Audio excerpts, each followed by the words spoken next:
এমনি যদি অঙ্ক থাকে, ঠিক আছে, এমনি মানে প্রায় পরীক্ষায় থাকে এই অঙ্কগুলো। দেখো, এটা শর্টকাট পদ্ধতি আমি তোমাদের একটু শিখিয়ে দিচ্ছি, যদি তোমাদের ভালো লাগে তো একটু শিখে নাও, ঠিক আছে।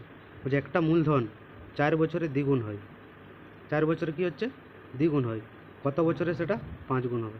এটাকে লিখতে হবে 4 বছরে হচ্ছে দ্বিগুণ, ঠিক আছে।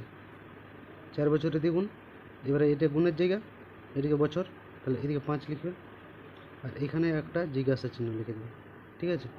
এবারে আমরা কি করব, এই গুণগুলো আছে না, এগুলোর থেকে 1 মাইনাস করে নেব, দুটোর থেকেই, ঠিক আছে। 2-এর থেকে 1 মাইনাস গেলে 1 হচ্ছে, আর 5-এর থেকে 1 মাইনাস গেলে 4 হচ্ছে।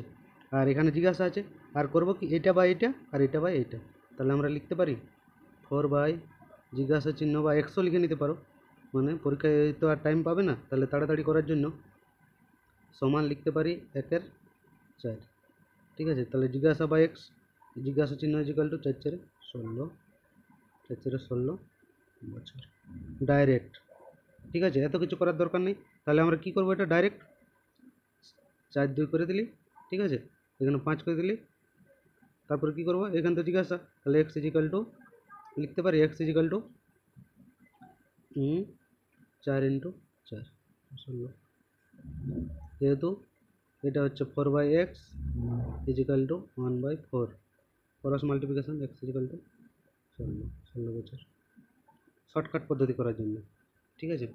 আরও অনেক এমনি শর্টকাট আছে, যেগুলো তোমাদেরকে আরও দিয়ে দেবো আমি, একটা একটা করে সব টাইপের আমি দিয়ে দিচ্ছি তোমাদের।